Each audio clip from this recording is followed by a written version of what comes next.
Hoje vamos falar sobre guerra espiritual, sobre batalha espiritual, amém? Olha aí, tema bom, né? Para quem gosta. Eita, para quem gosta de ver diabo em tudo, isso aqui vai ser maravilhoso para a gente ensinar. Vamos lá. Versículo 10. Quanto ao mais, sejam fortalecidos no Senhor e na força do seu poder. Vistam-se com toda a armadura de Deus para poderem ficar firmes contra as ciladas do diabo. Porque a nossa luta não é contra sangue e carne, mas contra os principados e as potestades, contra os dominadores deste mundo tenebroso, contra as forças espirituais do mal nas regiões celestiais.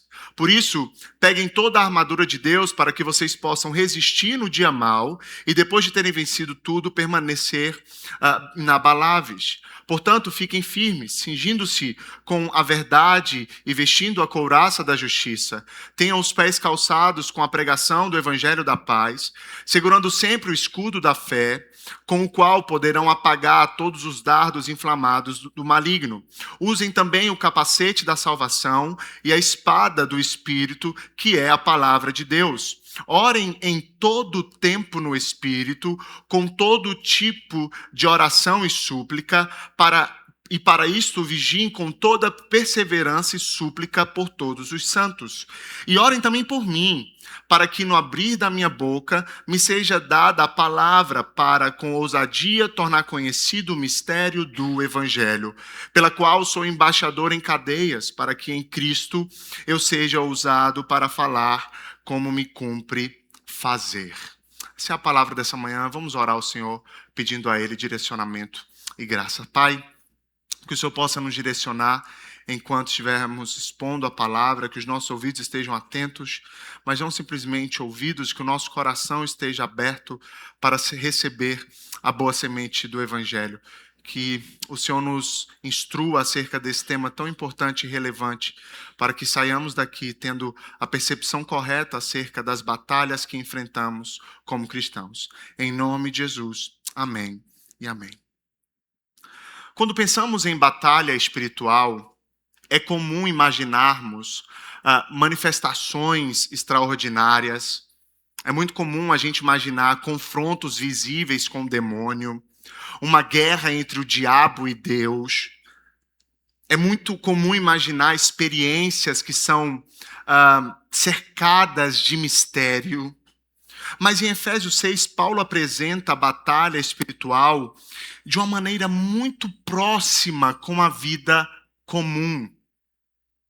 Essa guerra ela acontece enquanto tentamos viver de maneira digna do Evangelho.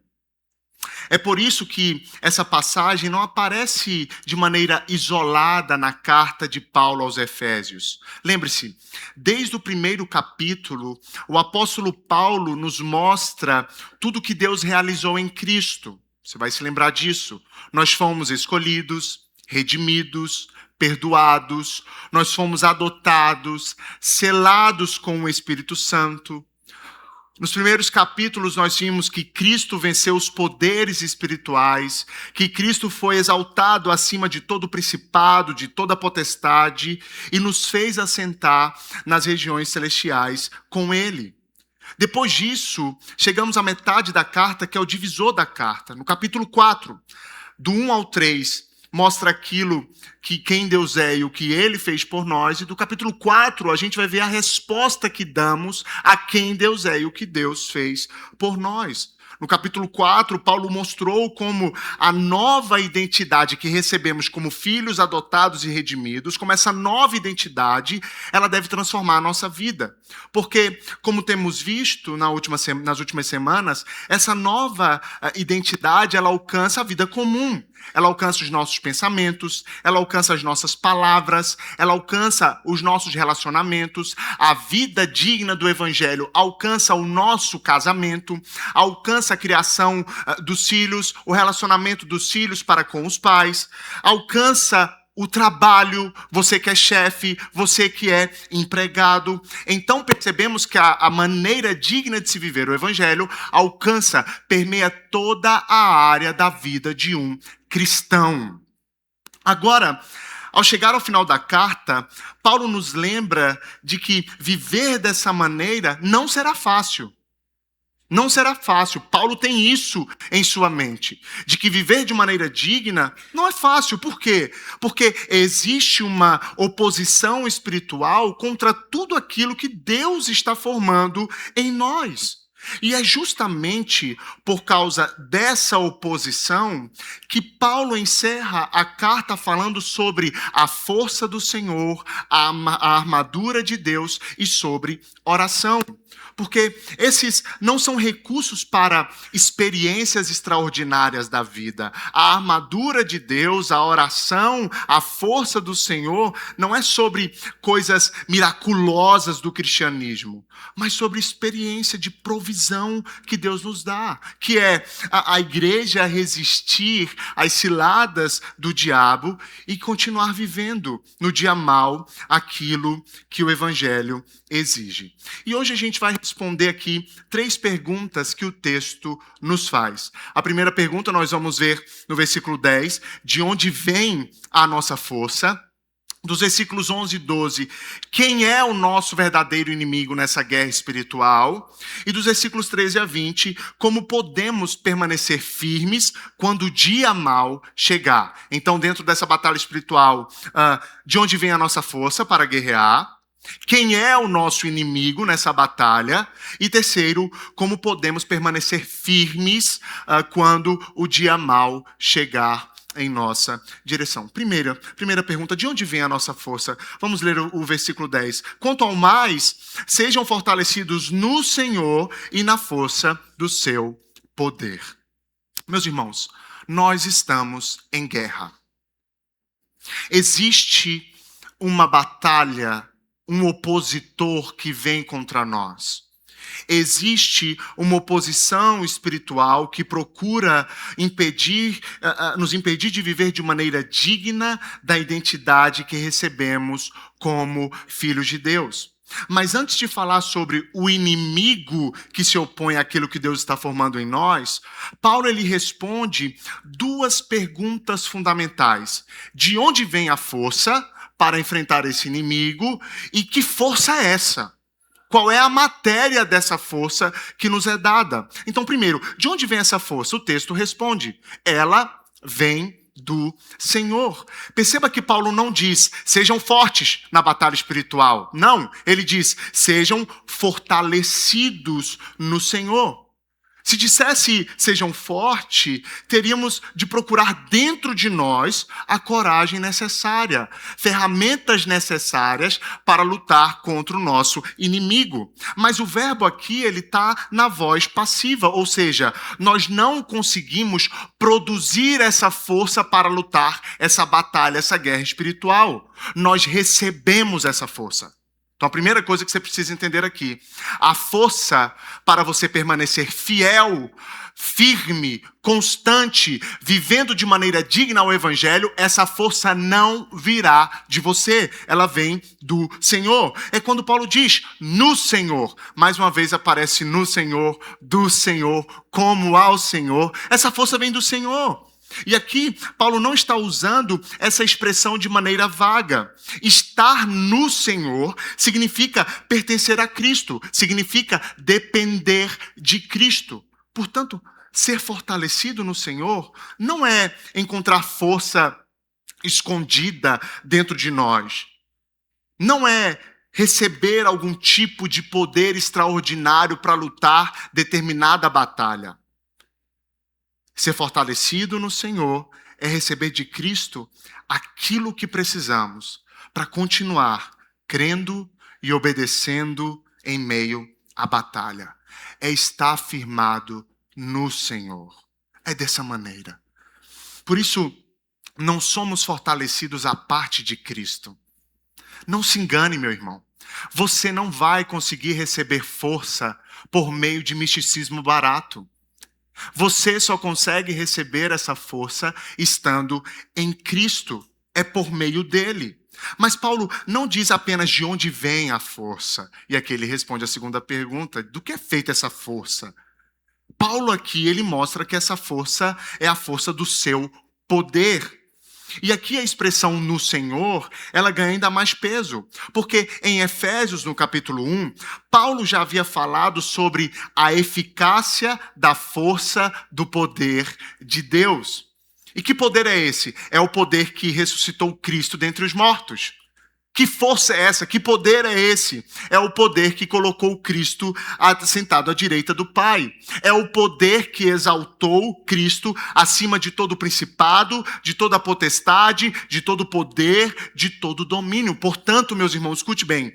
A força que sustenta o cristão nessa batalha é a mesma força, é o mesmo poder que venceu a morte e que exaltou Cristo acima de todos os poderes espirituais. Então, quando Paulo fala sobre esse poder, é o mesmo poder que foi capaz de ressuscitar Cristo dentre os mortos. Então, antes mesmo de revelar no capítulo 6 os poderes contra os quais lutamos, Paulo já declarou no capítulo 1 que Cristo, meus irmãos, reina sobre todos eles. Por isso, a ideia de que o diabo está lutando contra Deus e que Deus está lutando contra o diabo, como fosse um UFC espiritual, e que Deus às vezes perde, que o diabo às vezes ganha, que o diabo às vezes perde, que Deus às vezes ganha, é um erro.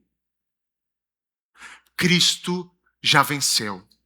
Cristo já está assentado sobre um trono. Nós não temos um rei que está tentando vencer o diabo. Nós temos um rei que venceu, que esmagou a cabeça da serpente há 2000 anos atrás. Por isso, já somos mais do que vencedores em Cristo Jesus. Nós estamos nessa batalha não como quem está tentando ganhar. Nós já vencemos em Cristo. Agora nós precisamos resistir. Ou seja, o inimigo ele é real, mas ele não é soberano. A batalha continua, mas o trono já está ocupado e a vitória de Cristo, ela é certa. Glória a Deus por isso, irmão. Mas, meus irmãos, como é que isso aparece na prática? Como sabemos que estamos tentando viver nossa vida na nossa própria força e não na força do Senhor? Talvez a resposta mais simples seja... Mas é tão claro e tão evidente que a gente nem consegue conceber, às vezes. Porque quando se trata de batalha espiritual, a gente sempre tenta pensar em coisas gigantescas. Não, mas a questão é simples. Muitos de nós tentamos viver a vida cristã apenas com o impulso que recebemos no domingo. No culto, nós somos confrontados pela palavra. No culto, nós cantamos. Nós oramos, no culto nós somos edificados, mas chega a segunda-feira e começamos a enfrentar durante a semana essa batalha. Chega a segunda-feira e começamos a enfrentar a semana como se Cristo tivesse ficado aonde? Na igreja. Na igreja. A Bíblia vai sendo deixada de lado. A oração vai ficando para depois. A comunhão com os irmãos se torna uma coisa ocasional de domingo. Nós não temos contato com outros irmãos. Nós não temos contato com a palavra. Nós não temos contato com a oração. E é desse modo que você está respondendo para você mesmo que você tenta viver a batalha espiritual com a sua força e não na força do Senhor. No domingo você faz isso, mas na segunda você diz, agora eu vou viver com a minha própria força. E não se engane, todos nós estamos batalhando. Sabe quando você diz assim, caramba, está sendo difícil viver de maneira digna o evangelho? São as ciladas do inimigo. E aí como que você tenta fortificar? Eu vou subir ao monte. Eu vou, eu vou pegar, eu vou fazer, vou jogar óleo ungido na minha casa. A batalha está grande. Eu vou enterrar uma Bíblia na minha casa. Eu não sei, eu preciso fazer alguma coisa. Quando é mais simples do que parece. E aí quando chega uma tentação, uma discussão entre vocês, casais, quando chega uma pressão no trabalho, quando chega uma crise inesperada, nós percebemos que estamos espiritualmente esgotados, porque tentamos vencer com a nossa força. Então fazemos o que normalmente a gente faz. O que a gente faz? Nós prometemos a nós mesmos, próxima semana, depois do culto, eu vou consertar. Olha, eu não caio mais. na cilada do inimigo. Não, não, não, não, não, não, não. Essa semana eu vou conseguir. Yes, yes. Vai dar certo.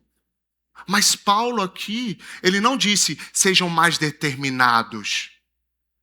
Ativa em você um mindset gospel. Sabe, faça não sei, um destravamento. Não. Ele está dizendo, sejam fortalecidos no Senhor. É tão simples. Nós pregamos um evangelho que é tão simples que fica assim, é só isso, pastor? Eu não preciso receber a bênção da irmã tal, não? Pastor, eu não preciso chamar a irmã que é boa de batalha espiritual? Que ela faz uma oração boa. A oração dela, ó. Não, precisa não. É só você reconhecer de maneira coerente e sincera que você não consegue sozinho. E que essa força vem dele. Gente, a vida cristã não é sustentada pelas nossas promessas. Pelo nosso sentimento de eu quero fazer, ela é sustentada pela dependência de Cristo. Por isso, talvez o problema não seja a falta de vontade aqui. Mas o problema está de fato quando tentamos vencer uma guerra espiritual alimentando a nossa alma apenas uma vez na semana. Uma vez na semana. A gente diz assim, eu vou conseguir vencer. Gente, quem luta todos os dias precisa buscar força todos os dias. E a guerra, ela é a todo tempo. Óbvio que às vezes ela se intensifica, mas a todo tempo, constantemente, nós estamos sendo tentados. Nós estamos lutando contra a nossa carne, contra as ciladas do inimigo. Mas por que Paulo insiste tanto nesse fortalecimento? Porque o cristão ele não vive em um campo neutro. A gente pensa, eu estou em Cristo agora, só paz e amor, e o diabo não me pega mais. Não, nós estamos em guerra. Há um inimigo que se opõe à obra de Deus em nós. E é exatamente isso que Paulo vai passar a nos mostrar nos versículos seguintes. E ele vai responder, quem é o nosso verdadeiro inimigo? Olha esse versículo 11 e 12. Vistam-se com toda a armadura de Deus para poderem ficar firmes contra as ciladas do diabo. Porque a nossa luta não é contra o sangue e a carne, mas contra os principados e potestades, contra os dominadores deste mundo tenebroso, contra as forças espirituais do mal nas regiões celestiais. Então, depois de mostrar para a gente que a nossa força vem do Senhor, Paulo explica o porquê nós precisamos dessa força. Então já ficou muito claro aqui, preste atenção, que existe um inimigo, sim ou não? Existe um inimigo. Ele se opõe contra a obra de Deus em nossas vidas. Ele procura eliminar aquilo que Deus está construindo, está santificando em nós. Ele procura impedir que permaneçamos firmes. E aí por isso Paulo fala no versículo 11 sobre as ciladas do diabo. A palavra ciladas aqui vem do grego método. São métodos astutos, planos elaborados para nos enganar. O diabo, ele tem os seus métodos e são ciladas. Sabe quando você arma uma arapuca para pegar, antigamente, que agora é crime, um bicho, sei lá, um javali, não sei. E aí você pensa assim, sei lá, um javali, eles vão passar aqui, eles vão querer essa carne, quando eles entrarem, pum, a gaiola cai. Você pensou, sabe como ele vai andar, sabe que carne ele gosta, sabe qual é a hora que ele passa, sabe que ele não tem inteligência e ele vai cair na arapuca.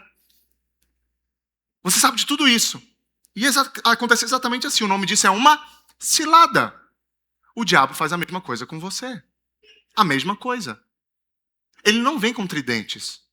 Ele está constantemente armando ciladas para nós. Irmãos, o diabo nem sempre aparece por meio de perseguições abertas. Tipo, eu vi o diabo. Não. Nem sempre ele aparece por meio de tentações que são, sabe, facilmente reconhecidas. A principal estratégia de Satanás é a mentira, é o engano. Escute, a principal estratégia de Satanás não é fazer coisas mirabolantes com você, que você diz assim, eu vi o diabo, pastor. Não. Desde o Éden, ele distorce a palavra de Deus. Desde o Éden, ele torna o pecado desejável. Desde o Éden, o diabo, ele lança dúvidas sobre a bondade do nosso Senhor. Às vezes é fato que ele ataca como um leão para nos intimidar, mas já outras vezes ele se aproxima como uma serpente. muito sutil, sorrateiro e silencioso. E ele aparece fazendo com que o erro se pareça uma verdade. Ele aparece dizendo que a desobediência ao Senhor é justificável. Menino, tua mulher não está nem aí para ti. Trai mesmo. Ah, ninguém vai ver. Ninguém está vendo. Tá difícil para ti? Cara, toda hora tu tá lidando com dinheiro no teu trabalho. Eles têm muito e tu não tem nada. E aí? É muito sutil. Tá vendo como não é uma pombagira personificado, Zé Pilantra? E só tem Zé Pilantra, Pilintra e Pilotra aqui no Brasil. Nos Estados Unidos não tem. Como é que... Joseph? Pilantra? Não tem, é só aqui. São coisas daqui. Não vai aparecer. Ele aparece dizendo que o seu erro é justificável. Gente, foi isso que ele fez no Éden, sim ou não? E o perigo está justamente nisso. Nem sempre nós percebemos a atuação do diabo. E para mostrar por que essas ciladas são tão perigosas, Paulo explica agora quem realmente nós estamos enfrentando. E ele diz, a nossa luta não se limita aos conflitos. A nossa luta ela não se limita às tentações. Não se limita às dificuldades que conseguimos enxergar. Por trás dessa realidade visível, existe uma oposição espiritual que procura nos afastar verdadeiramente de Deus. E então Paulo acrescenta, porque a nossa luta não é contra o sangue e a carne. A palavra aqui traduzida por luta no grego descreve um combate corpo a corpo. Paulo está falando de um confronto real, próximo, intenso. Porém, o nosso verdadeiro inimigo não é sangue, não é carne, ou seja, não são seres humanos frágeis e limitados como nós. Não é gente que se vê. O nosso inimigo, ele é espiritual. Isso não significa que as pessoas não pratiquem o mal, tá? Isso não significa que os pecados das pessoas sejam irreais. Isso não significa que as injustiças que a gente vê por aí não devam ser confrontadas. Não é isso. Mas significa que a nossa compreensão do conflito não pode parar naquilo que enxergamos. Há uma realidade espiritual por trás disso. Por trás de toda a oposição humana ao evangelho, por trás das mentiras que nos seduzem, por trás das tentações que escravizam, existem sim forças espirituais empenhadas em resistir ao propósito de Deus. Existe. Então, quando você olha para alguém cometendo pecado, passe a olhar para além disso. Nossa guerra não é contra as pessoas que fomos chamados para amar. Nossa guerra é espiritual. Por trás há uma oposição e não é humana. Paulo, ele chama essas forças de principados, potestades, dominadores desse mundo tenebroso e forças espirituais do mal. Eu não vou aqui conseguir explicar cada uma, mas Paulo não está aqui apresentando características de hierarquias de demônio. Não é isso. Paulo não está aqui dizendo assim, eu vou mostrar um monte de característica para satisfazer a curiosidade do povo lá da base lá. Não. A repetição aqui, ela serve para nos mostrar a extensão e a seriedade da oposição.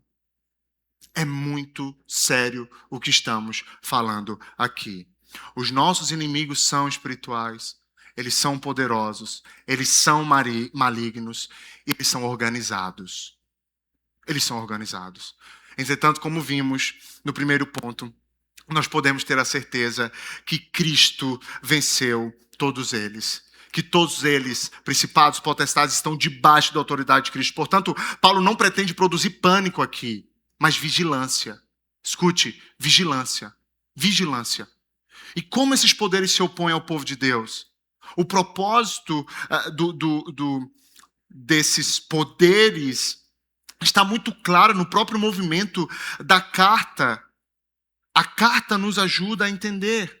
Lembre-se, Deus está formando o povo em Cristo, uma nova humanidade, uma humanidade reconciliada com Ele e uns com os outros, e essa nova humanidade, ela abandona a velha maneira de viver e ela reflete a santidade de Deus, ela reflete a sua verdade, ela reflete a sua justiça, o seu amor. Por isso, meus irmãos, o trabalho do diabo é destruir exatamente essas coisas.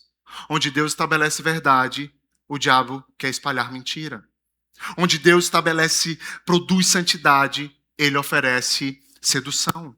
Onde Deus cria unidade, ele semeia desconfiança, briga, ira.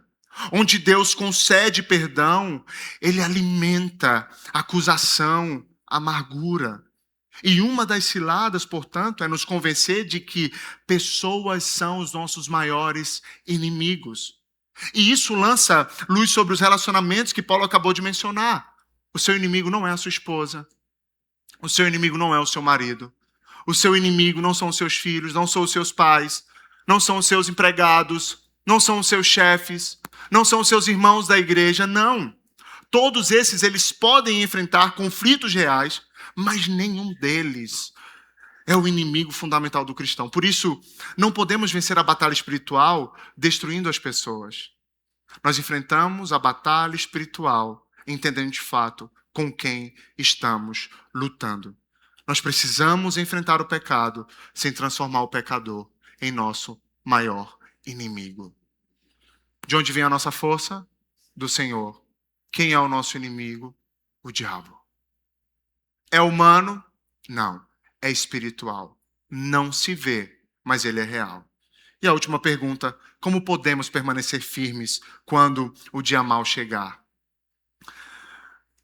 Versículo 13 a 17 diz: Por isso, peguem toda a armadura de Deus para que vocês possam resistir no dia mau e depois de terem vencido tudo, permaneçam inabaláveis. Portanto, fiquem firmes, cingindo-se com a verdade e vestindo a couraça da justiça. Tenham os pés calçados com a preparação do evangelho da paz, segurando sempre o escudo da fé, com o qual poderão apagar todos os dardos inflamados do inimigo. Usem também o capacete da salvação e a espada do Espírito, que é a palavra de Deus. Meus irmãos, como podemos permanecer firmes quando o dia mau chegar? Como podemos permanecer firmes nessa batalha espiritual que é real? A resposta é muito clara. Deus nos deu uma armadura para que possamos resistir e continuar de pé. É por isso que no versículo 13, Paulo repete a mesma ordem do versículo 11. Peguem toda a armadura de Deus. Percebam um detalhe. Essa armadura, ela é de Deus, porque foi preparada, porque foi fornecida por Ele. Gente, Deus, Ele providenciou tudo aquilo que precisamos para lutar essa batalha. Mas nós precisamos pegar, nós precisamos vestir, nós precisamos usar o que Ele nos oferece. Lembre-se sempre disso. A graça de Deus, ela não elimina a nossa responsabilidade. A graça de Deus, ela torna a nossa obediência possível. Existe uma soberania divina, mas também existe uma responsabilidade humana. Por isso, nós precisamos obedecer por meio dessa graça, pegando a armadura de Deus para usar no dia mau. E a expressão armadura de Deus é muito mais profunda.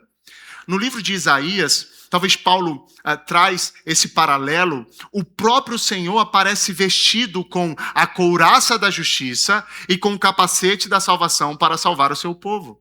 Então, essa armadura pertence primeiro a quem? Ao guerreiro divino, ao Senhor, e agora ele compartilha com aqueles que estão unidos a Cristo. O próprio Deus já usou essa armadura, pertence a Ele. E agora Ele disponibiliza a sua igreja. Mas vale um detalhe, e redobre sua atenção aqui, por favor. Essa armadura não é algo místico. Já tem gente falando assim: eu vou pegar, pastor, como se fosse um Power Ranger. Batalha espiritual, vem a armadura de Deus, vem, fé, espada, eu estou pronto. Não é assim. Eu já vi gente fazendo isso, tá? vai expulsar um demônio. Nesse momento agora, eu me visto. Que chique. Bacana. Mas não é isso que Paulo está falando, não. Não é isso. É porque se você de fato é um cristão verdadeiro, você vive todos os dias com essa armadura. Você não pega quando precisa, porque todos os dias você precisa. E você vai entender que ela não é mística. A gente não veste como se estivesse num ritual gospel místico, tipo diante de uma crise. Não. As peças representam realidades do evangelho que devem governar a nossa vida. Escute isso como o evangelho permeia toda a nossa vida. As armas, essa armadura é composta por armas, e essas armas representam as realidades do evangelho que pregamos todos os domingos em nossa vida.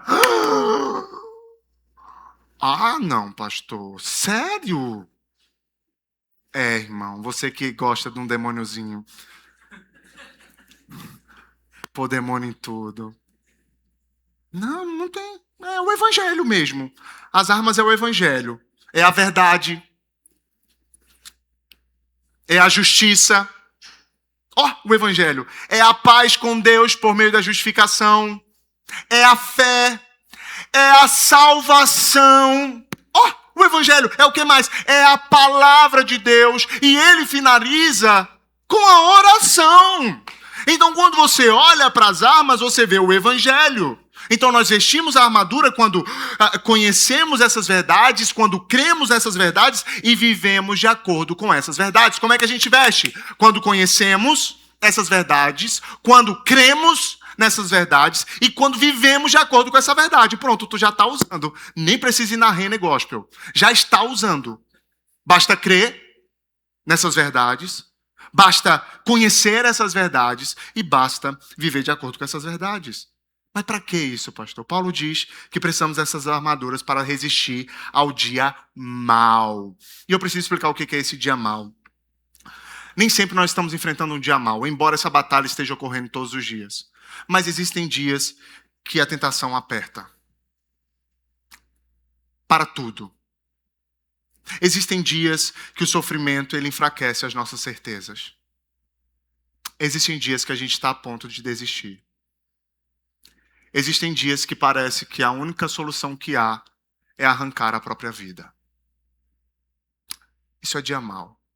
Existem dias que o problema está tão latente, que você está a ponto de abandonar a fé.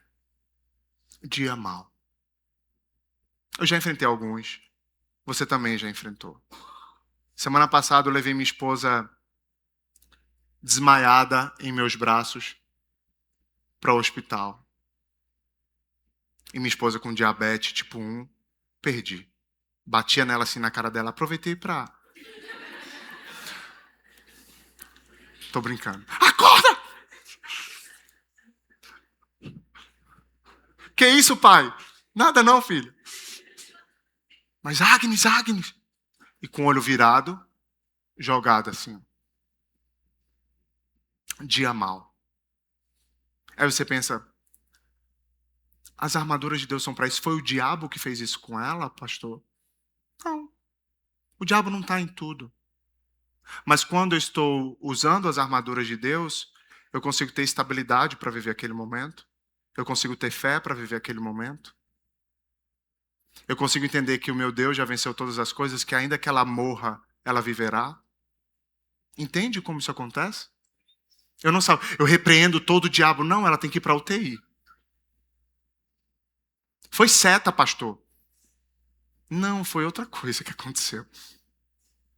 Um dia a gente chegou numa igreja, aí falamos que a minha esposa tinha diabetes. A mulher perguntou assim, qual brecha você abriu? Ela falou, eu tinha 9 anos.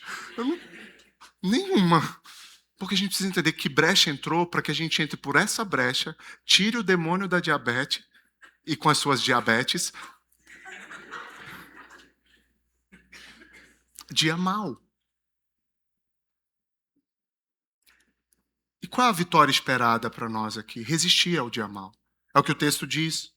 Resistir. E Paulo repete 3 vezes resistir, permanecer firme. Resistir, permanecer inabaláveis, ficar firmes. Paulo está tentando intensificar, dizendo que, olha, vocês precisam resistir a todas essas ciladas. Ele não diz que vocês precisam vencer, porque nós já vencemos.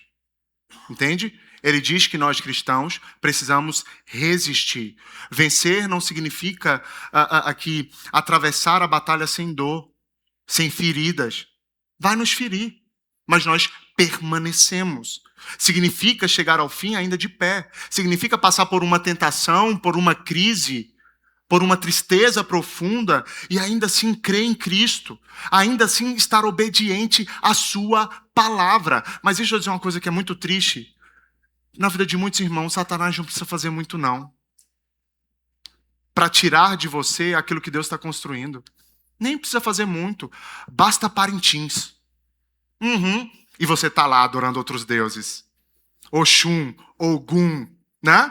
Você está lá. Meu coração é desse boi. Que bacana. Você só reflete o que você é. Você é exatamente isso. Fraco. Você tenta fortificar você com a força dos seus braços e não no Senhor. Para muitos cristãos não precisa de muita coisa, não. Porque você já está fraco espiritualmente falando. Não, pastor, eu estou vindo todas as igrejas, eu estou lendo todas as sistemáticas, eu sou um bom teólogo. Legal. Eu conheci muitos bons teólogos que adulteraram. Eu conheci muitos bons teólogos que roubaram e saquearam a igreja. Eu conheci bons teólogos que morreram por conta da doença da sua alma. Muitos bons teólogos. Então tenham cuidado.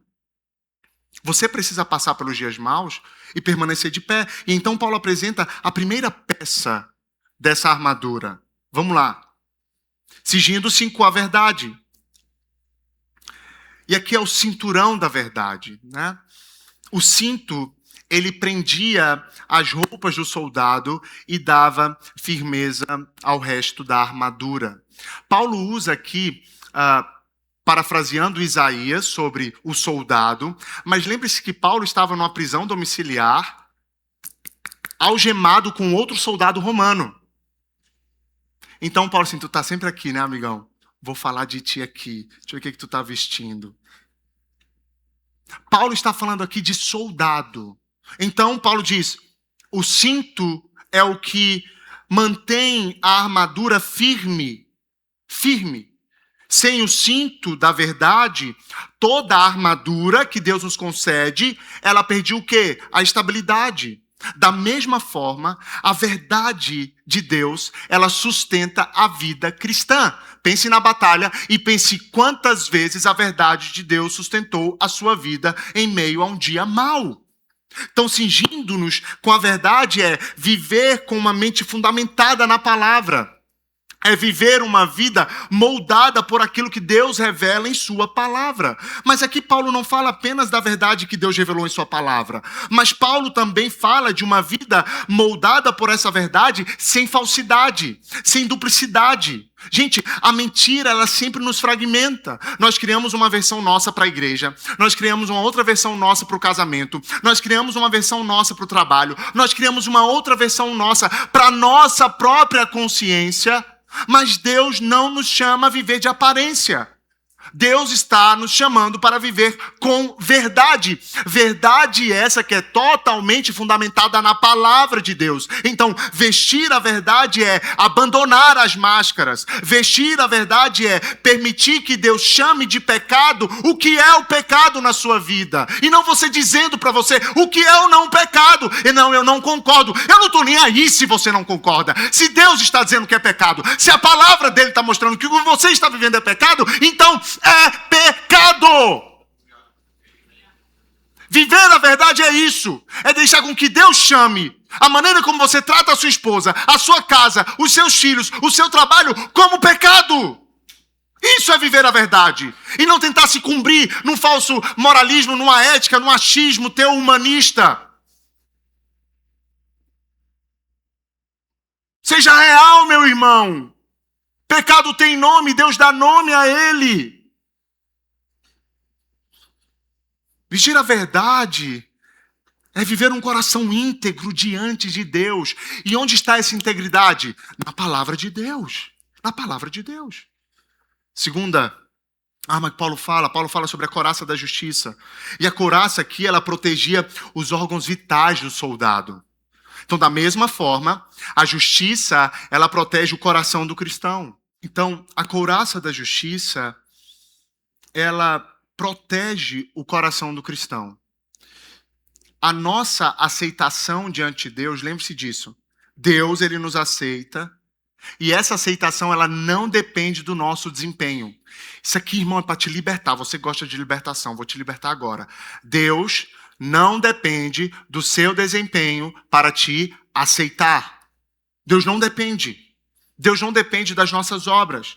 Mas Deus, ele se firma na justiça perfeita de Cristo. Ele nos justifica em seu Filho. Nós recebemos justificação, nós fomos justificados diante de Deus por meio de Cristo Jesus e não pelas nossas obras. Não pelas nossas obras. É por isso que, quando Satanás acusa a nossa consciência, nós não respondemos apontando para as nossas obras. Não! Mas para a obra consumada de Cristo. Todas as vezes que no dia mau Satanás vier te acusar, Satanás vier te falar alguma coisa, você não aponta, ei, eu sou dizimista. Vai mexer com as minhas finanças não, Satanás. Ei, Satanás, eu vou pro culto todo domingo, tu não vai tocar em nada aqui não. Satanás, eu vou no monte, Satanás. Não, você não vai falar isso. Satanás, eu tô jejuando o jejum de Daniel. Que nem é doutrina para cristão e tu tá fazendo. Jejum é, mas faça o jejum do teu nome mesmo. Satanás, tu não vai coisar não, porque eu fiz uma oração no Muro das Lamentações, Satanás. Tu não vem não. Satanás, tu não vem não, porque eu tô orando de joelho pelos meus filhos. Já pensou que é tudo você? Por que as coisas estão acontecendo, pastor? Se eu estou vindo na igreja, se eu estou dando meu dízimo, se eu estou, não estou traindo minha esposa, oh, que legal. Eu estou tentando ser um pai maravilhoso, eu estou ajudando os pobres, eu estou fazendo tudo isso. Por que essa guerra está tão difícil? Então você está querendo dizer que você vai vencer a guerra porque você está fazendo coisas boas. Não é assim. Quando o dia mal vem, você não se firma no que você faz. Você se firma no que Cristo fez. Ao mesmo tempo, essa mesma justiça produz uma vida transformada, gente. Se você foi justificado e se achegou a Cristo não pelo seu meio, mas por uma graça, se você foi justificado não por boas obras, e você pode olhar para Satanás e dizer assim, olha, eu me glorio na obra de Cristo na cruz, essa mesma justificação precisa te transformar. Isso aqui é muito sério. Porque tem muita gente achando, eu sou salvo em Cristo Jesus, mas eu não quero me transformar, não. Então, quando alguém está, de fato, vestido a couraça da justiça, ele está se transformando. Porque, gente, quem for justificado também é chamado a viver justamente. É claro. Quando nós tratamos o pecado como algo sem importância, quando ferimos a consciência, quando nos tornamos espiritualmente vulneráveis, estamos dizendo que queremos a justiça, mas não queremos viver de maneira justa diante da palavra de Deus. Então, vestir a couraça é o que, gente? É descansar na justiça que Cristo conquistou por nós. É justamente por isso que nós buscamos uma vida que reflete essa nova realidade. Quando carreguei a Agnes caída e disse assim, se ela morrer, viverá, eu não estava dizendo assim porque ela é mulher de pastor. Eu não estava dizendo porque ela era perfeita. Mas porque em Cristo ela foi justificada. Por isso eu descanso. Entendeu isso, irmão? Ah, minha empresa está a pico de falir. Pastor, vai acabar com tudo. Vai ser uma... No! Ok. Tudo aqui pode se findar. Mas em Cristo você é justificado. E nele você é aceito. Tudo pode passar. Mas as palavras do Senhor não passarão. A promessa dele não passará. E breve estaremos com ele, vivendo em um mundo redimido. Amém, meus irmãos? Essa é a paz. Depois, Paulo diz, tenham os pés calçados com a preparação do evangelho da paz. Gente, quando Paulo fala sobre os pés calçados, ele está falando sobre a estabilidade que o evangelho produz em nós. Porque as sandálias, elas davam firmeza, ao soldado. Firmeza para que ele não escorregasse, para que ele tivesse estabilidade durante o combate. E como que essa estabilidade se dá? Nós sabemos que por meio de Cristo, todos nós fomos reconciliados. Isso significa que a nossa posição diante de Deus já não depende das circunstâncias do dia, mas da obra de Cristo na cruz do Calvário. Isso vai te dar o quê? Estabilidade. Gente, isso aqui é maravilhoso. É o evangelho de Deus permeando a sua vida em cada detalhe, lhe dando estabilidade em meio ao dia mau. Como que você se torna estável em meio a uma guerra espiritual, entendendo o que Cristo fez por você na cruz? Isso lhe dá estabilidade, é o evangelho, é as sandálias fazendo você não cair, não derrapar. Você continua estável, pronto, em pé.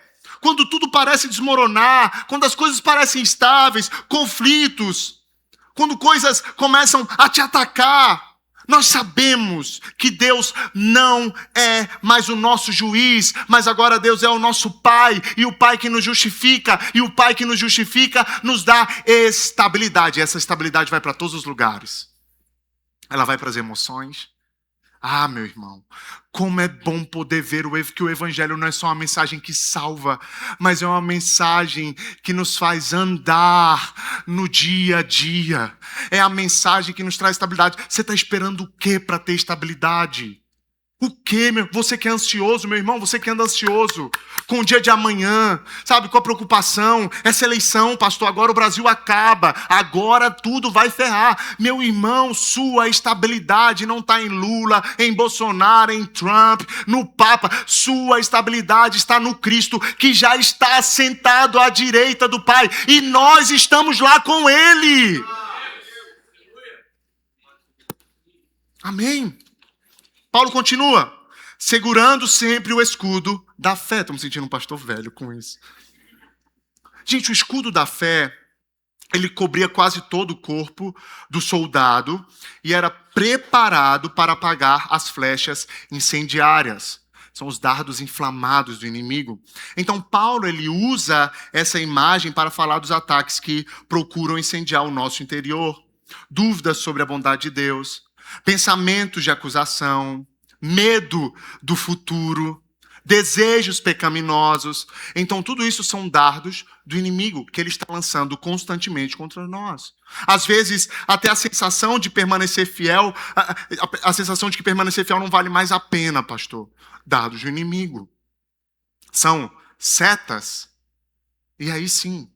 E como que a gente se protege contra isso? Com o escudo da fé. Gente, a fé, ela é capaz de apagar esses dados. Porque ela não permite que essas mentiras de Satanás, esses enganos, se tornem a lente pela qual nós enxergamos a realidade. Nós estamos protegidos contra isso com o escudo da fé. E fé aqui não é acreditar na força da sua própria fé. Eu sempre digo isso, não é fé na fé. Mas fé é continuar confiando no caráter e nas promessas de Deus, mesmo quando as nossas emoções dizem o contrário. Fé é continuar confiando no Senhor, mesmo quando tudo diz não. Muitas vezes, fé é levantar esse escudo e dizer: eu não entendo o que está acontecendo, eu não sei o porquê isso está acontecendo, eu não sei o que Deus está fazendo, mas eu continuo confiando em quem Deus é. Isso é o escudo da fé. Eu trago sempre o que eu vivi com Agnes porque está recente. Quando eu olho para Agnes nesse sentido dentro de uma UTI, eu preciso levantar o escudo da fé. Porque eu estou vendo o demônio? Não. Mas porque setas aparecem. Cadê seu Deus? Vem ou não vem, gente? Ou é só comigo? Por que isso está acontecendo comigo? Será que Deus me abandonou? Dardos de inimigo. Por outro lado, esse meu marido não vale nada. A melhor opção é eu adulterar. A melhor opção é a gente acabar logo com isso. Dardos de inimigo. E quando você levanta a fé, o escudo da fé, o que você está dizendo? Senhor, não sei o que está acontecendo, mas eu confio em quem o Senhor é. E essa fé não é a fé só que te deixa parado com o escudo. É a fé que faz você avançar. Você continua trabalhando, você continua lutando pelo seu casamento, você procura ajuda, você procura tratamento, você conversa com o médico. Mas a sua força não está na sua conversa, não está no seu avançar, mas está no escudo da fé. Amém? Eu não preciso ver ninguém assim não, tá? Aqui na igreja. Por favor. E por último, o capacete da salvação. O capacete da salvação aqui, penúltimo, desculpa. Paulo, ele usa essa imagem para mostrar que a esperança do cristão também precisa ser protegida. Gente, o inimigo tenta aprisionar a nossa mente ao presente e nos faz acreditar que a nossa dor, que o nosso fracasso, que a nossa luta, elas definem quem somos, elas definem a nossa história. Lembre-se disso. Muitas pessoas vivem como vivem porque as dores do passado definiram quem elas são. Sim. Ou muitas pessoas estão vivendo como estão vivendo porque estão deixando com que a dor, o desânimo, o fracasso, a luta, o luto continue definindo quem ela é. Mas a salvação, ela desfaz essa mentira. Porque a salvação, ela mostra realmente quem somos. Por isso é o capacete. Por isso protege a nossa mente. Lembre-se que Cristo, ele já nos libertou da condenação do pecado. Lembre-se que Cristo, ele continua nos libertando do domínio do pecado. Lembre-se que um dia Cristo, ele irá nos libertar até da presença do pecado. É por isso que nós temos esperança. É por isso que o capacete da salvação é um capacete que nos dá esperança, porque a nossa esperança não está no que sentimos hoje. A nossa real esperança está na obra que Deus já começou e certamente completará. Então, o capacete que é cheio de esperança, ele redefine o nosso dia a dia. Ele faz a gente entender que a nossa esperança não está nas coisas, nos lugares. A nossa dor não consegue mais ditar o que somos. Agora temos uma certeza, somos filhos, fomos selados, fomos adotados, somos salvos em Cristo Jesus, e isso redefine absolutamente tudo. E por fim, Paulo nos entrega a espada do Espírito, que é a palavra de Deus. Quem está com a sua espada aí, levanta, irmão. Eita, aleluia. Oh, glória. Tu que está sem a espada, tu está ferrado, irmão. Não trouxe a tua espada. É meu celular, pastor. Cuidado que pode descarregar. Aí tu tá... Então, a única arma aqui de ofensiva aqui é a espada. Não sei se você percebeu. Todas elas é de defesa. Isso é muito claro. Em nenhum momento... Escute isso, meus irmãos. Escute isso. Em nenhum momento no Novo Testamento você vai ver os apóstolos, você vai ver Paulo correndo atrás do diabo. Tem pastor que se o diabo não existir, o ministério dele acaba. Sabia disso? Se o diabo não existir, acabou-se o ministério do homem. Acabou. Porque ele só fala do diabo, é o culto para não sei o que do diabo, o diabo contra as finanças, o diabo contra o casamento, o diabo... Ele fala mais do diabo do que da obra de Cristo na cruz do Calvário, porque não é suficiente. Aí o que a gente faz? Eu loto uma igreja gigantesca para falar do diabo. O que o diabo faz? E é o diabo, o diabo, o diabo. Se o diabo não existe mais, acabou o ministério do homem. Acabou, meu Deus. Porque o diabo virou o Deus dele. Virou o Deus dele. Então, você não vai ver Paulo dizendo assim, procurem os diabos, os demônios territoriais. Entre na sua casa procurando Satanás. Você não vai ver isso. Quando comprar um carro, ore para que Satanás não vai ter isso. Quando comprar uma casa, jogue óleo ungido na casa, porque para Satanás você não vai ter isso na Bíblia. Não, pastor, porque no Antigo Testamento jogavam óleo... Você não é levita? Ou você é levita? Você é da tribo de Levi? Uau, não sabia! Você é cristão. Doutrinariamente, a sua doutrina é Novo Testamento. Óbvio que a gente não apaga o Antigo Testamento, a gente prega o Antigo Testamento aqui. Nós só conseguimos entender o Novo Testamento pela ótica do Antigo Testamento e vice-versa. Mas a gente entende que coisas do Antigo Testamento foram escritas para um povo, em um contexto, promessa para um povo. Agora nós vivemos aquilo que chamamos de nova aliança. Então você não vai ver na nova aliança Paulo dizendo assim, corram atrás do diabo para enfrentar ele, caçadores de Satanás. Não tem isso. Aqui é sobre proteção, sobre estar protegendo para permanecer firme. E aí Paulo diz que a única arma de ataque é a espada. Lembre-se, no deserto Jesus respondeu às tentações não com opiniões, não com opressão. Jesus não disse, está amarrado. Não. Jesus não respondeu com sentimentos. Como é que Jesus respondeu, gente? Como? Com aquilo que Deus havia dito em sua palavra. Com aquilo que Deus havia dito em sua palavra. Eu me amarro quando olho alguém, acontece alguma coisa, a pessoa diz assim, está amarrado. Quem amarrou como? Amarrado de que jeito? E as pessoas tentam fazer tudo, menos se voltar para a palavra de Deus. É o único jeito de você atacar o demônio. É o único jeito. Por meio da palavra dizendo quem você é em Cristo. Por meio da palavra dizendo o que Ele te prometeu. Por meio da palavra mostrando para Satanás que Cristo já venceu. Por meio da palavra dizendo que nós temos um guarda que não dorme. Por meio da palavra dizendo que o Senhor é torre forte. Por meio da palavra. Por meio da palavra. Da palavra. É tão simples, não é? Mas às vezes a gente não usa essa espada. E, gente, eu vou dizer uma coisa. Isso não significa que os versículos têm mágica, tá? Como se a gente fosse usar um versículo e tivesse um poder miraculoso. Não é isso. Mas isso significa que conhecer tão profundamente a palavra, ela começa a moldar a nossa maneira de pensar. Agora a gente pensa biblicamente falando. Biblicamente falando. Eu sei que muitas coisas que você ouve aqui, você vai para casa chateado. Porque a gente tocou num lugar que você não gostaria que a gente tocasse. Isso não pode ser verdade. Eu acho que o pastor está exagerando. Ok. Você está pensando fundamentado em quê? No que tu pensa ou no que a palavra diz? Vamos fazer um exegese do texto? Vamos para a palavra. Porque ela é a nossa espada para lutar contra principados e potestades. A palavra de Deus. Porque ela nos permite responder às mentiras do inimigo com verdade. Quando a palavra de Deus diz que você é um falido, fracassado, você responde, eu sou filho. Eu sou selado. Quando o jornal diz assim, acabou tudo, você diz para o jornal, não. O meu Cristo governa todas as coisas. Quando você dorme, coloca a cabeça no travesseiro e vem ansiedade, você não sabe como vai pagar os boletos, a escola do seu filho. Quando você está com um desafio gigantesco para educar os seus filhos, dificuldade no trabalho, na empresa, todo mundo se levanta contra você. Sabe como você responde a tudo isso? Por meio da palavra.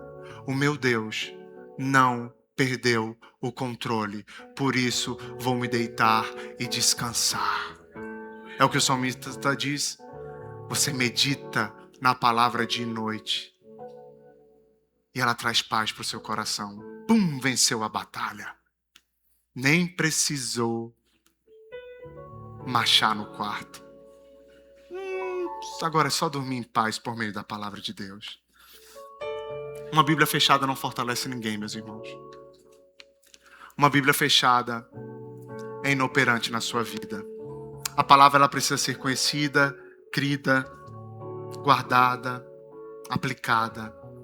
E assim, somente assim, ela se torna uma espada nas mãos do povo de Deus. Mas, pastor, como nos manter assim? Versículos 18, 19 e 20. A nossa perseverança depende da oração vigilante.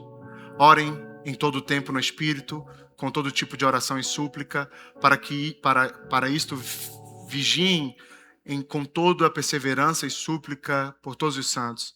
E orem também por mim, para que no abrir da minha boca me seja dada a palavra, para que com ousadia tornar conhecido o mistério do Evangelho, para o qual sou embaixador em cadeias, para que em Cristo eu seja ousado para falar como me cumpre fazer. Então, depois de apresentar toda a armadura de Deus, Paulo diz, orem em todo o tempo. Orar. Orar. Gente, a oração não é uma peça da armadura, mas a oração ela é o meio pela qual vestimos e utilizamos as armas. Oração. Sem oração, nós podemos conhecer a verdade, nós podemos falar sobre fé. Sem a oração, nós podemos carregar a Bíblia, mas continuamos enfrentando a batalha espiritual com a nossa própria força. Porque orar é dizer, Senhor, eu não consigo sozinho. Quem não ora está dizendo para Deus, eu não dependo do Senhor. Quem não tem uma vida de oração está dizendo, eu sou autossuficiente. Eu me basto. Eu me fortaleço. Por isso você precisa orar. Orar. Como orar, pastor? Falar com o Senhor. Se render a Ele. Reconhecer a sua pequenez. E dizer que somente com a força dele você vai conseguir vencer. E aí Paulo repete quatro vezes essa ideia. Em todo tempo, todo tipo de oração, toda perseverança e todos os santos. Orar em todo tempo, gente, não significa ficar falando sem interrupção. Mas orar em todo tempo é viver dependente dele. É todo tempo você falar com o Senhor em silêncio. Mas reconhecendo principalmente, Senhor, eu dependo de Ti. Eu não consigo salvar essa igreja. Eu não consigo salvar os membros. Eu dependo do Senhor. É levar ao Senhor os seus medos, as suas angústias, seus desesperos, suas tentações. Levar ao Senhor. Orar a Ele. Olha o que Paulo está dizendo. Ore ao Senhor. Porque é por meio da oração que você vai conseguir continuar vestido dessa armadura. E nós devemos orar onde? No Espírito. Olha o que o texto diz. E orar no Espírito não é orar em silêncio. Vamos orar em Espírito. Não. Orar no Espírito significa orar com o auxílio do Espírito Santo. É estar acordado com a verdade revelada de Deus. Gente, o Espírito ele não torna a oração desconectada da verdade. O Espírito nos ensina a desejar a verdade. Por isso, toda a oração no Espírito é conectada com a palavra. Por isso precisamos orar a palavra. Aprender a orar a palavra de Deus. Porque você sabia que tem muitas orações que não são cristãs? Ora dentro da igreja, com a Bíblia debaixo do braço, tem um pastor presente, mas não é oração bíblica. Usa a Bíblia, mas é uma oração antibíblica. É quando a gente começa a orar desconectados da verdade de Deus. A gente começa a pedir o que Deus não vai nos dar. A gente começa a desejar o que Deus não nos pediu para desejar. Tem igrejas que se reúnem, meus irmãos. Aqui não, em Marte. Orando por prosperidade. Orando por bens. Orando por coisas. Essa é a oração no Espírito? Não. Não. Não foi essa a oração que Cristo nos ensinou. Qual foi a oração que Cristo nos ensinou? Pai nosso que estás nos céus, santificado seja o teu nome. Venha a nós o teu reino. Seja feita a sua vontade. E aí o povo se reúne para decretar coisas para Deus. Já que eu fiz o jejum de Daniel, agora o Senhor vai ter que fazer. Eu decreto. Coitado. Seja feita a sua vontade, assim na terra como no céu. O pão nosso de cada dia nos dai hoje. É mansão? É carro novo? Não, é o necessário para viver. Oração no Espírito. E Paulo ordena, vigiem com toda a perseverança. Vigiar é permanecer espiritualmente atento. Muitas pessoas, meus irmãos, entenda, muitas quedas começam porque as pessoas deixaram de perceber o que está acontecendo ao seu redor. Isso é muito claro. Muitos daqueles que começam a cair, não caem de uma hora para outra, mas porque pararam de entender o que está acontecendo. Pararam de vigiar. Nós continuamos funcionando por fora, mas a fé aqui dentro esfria. O pecado já tomou conta de nós. A comunhão se torna distante. Entende isso? A gente é uma coisa por fora, mas por dentro a gente já não está mais vigiando. Então a oração vigilante, ela consegue examinar o nosso coração diante de Deus. E ela ao mesmo tempo não abandona o posto quando a resposta demora. Ele permanece até o fim. E Paulo diz, orem por todos os santos. Essa batalha é coletiva, amém? Essa batalha não pode ser vivenciada sozinha. Nós estamos orando uns pelos outros. Por que a nossa igreja ora aqui uns pelos outros, pastor? Por que a intercessão no culto? Porque é isso que Paulo pede. Em meio a essa batalha diária, orem uns pelos outros. Quando deixamos de orar uns pelos outros, nós começamos a lutar isoladamente. Meus irmãos, escute algo. Se você quer perder essa batalha, esteja sozinho. Viva a igreja em solitude. Não queira comunhão, não queira diálogo com outros irmãos, não queira receber pessoas na sua casa, não queira. você vai cair. Porque a vida cristã não pode ser vivida assim. Deus nos chamou para enfrentar tudo isso como igreja. E aí Paulo finaliza, gente, orem por mim também. Olha Paulo, gente. E a gente pode perceber assim, o que Paulo vai pedir, pastor? Para Deus libertar ele da prisão? Para Deus matar o imperador? Para Deus saquear as portas do inferno? O que Paulo vai pedir? Ele não pede nada disso. O que Paulo pede é para que o evangelho continue pleno em sua boca. Mesmo preso, ele diz, orem por mim. Para que eu continue sendo esse embaixador de Cristo, ainda que preso.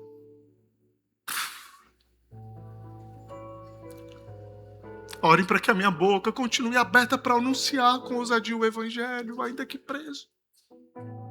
Orem. Paulo compreende que a sua principal necessidade não é escapar daquele sofrimento, mas é permanecer fiel dentro do sofrimento. Não orem para Deus me tirar do sofrimento. Orem para que eu permaneça fiel ao que Ele me chamou para fazer. E isso revela o que a oração faz conosco. Porque muitas vezes nós entramos na presença de Deus pedindo que Deus mude tudo. Mas Ele diz, não. Para que eu continue como embaixador. Roma podia prender o seu corpo, mas não podia prender o evangelho. Roma podia prender o seu corpo, mas não podia prender a sua missão. E a vitória do cristão também é isso, meus irmãos. Mesmo no dia mau, continuar de pé, orando, anunciando Cristo, vivendo em comunhão com os irmãos, cumprindo aquilo que Deus chamou para fazer. Amém? Fique em pé para nós orarmos. Que assim como Paulo, façamos essa oração. Que quando o dia mau vier, quando o inimigo tentar nos atacar, que possamos dar uma resposta, pedindo para que o Senhor nos sustente. E que as realidades do evangelho possam estar latentes em nós. Amém? Quantos estão prontos para a batalha espiritual aí? Amém? Nem precisei dar um mix de óleo ungido para vocês, ó. Não precisei trazer água do Jordão, tocar chofar. Não precisei fazer um portal espiritual aqui para vocês passarem. Não tem água abençoada, paninho ungido, ato profético, tem nada disso. Tem um evangelho para você continuar. Evangelho. Essa é a resposta. Pai, o diabo todos os dias tentará remover de nós a nossa identidade que recebemos do Senhor. Todos os dias ele tentará contra nós. Mas pedimos ao Senhor, assim como Paulo, que o Senhor nos mantenha firmes. Que entendamos com clareza quais são as armas. Que entendamos com clareza como usá-las. Não de maneira mística, mas que todas elas sejam reverberar de uma realidade muito clara dentro de nós, o Evangelho. Que nunca esqueçamos que vivemos essa batalha não para vencer, mas para perseverar, porque Cristo já venceu. E se Cristo já venceu, nós também somos mais do que vencedores. Se há algum irmão aqui vivendo o dia mal, fraqueza espiritual, fraqueza na fé, medo, ansiedade, depressão, luto, perdas, que eles possam nesse momento ter fé, a fé que vem do Senhor, a fé no Senhor, e entender que chegou a hora de se vestir da armadura. Mas não é se vestir para depois se despir, não, é permanecer com ela sempre. É no nome de Jesus, Pai, que nós oramos e te agradecemos. Amém, amém e amém.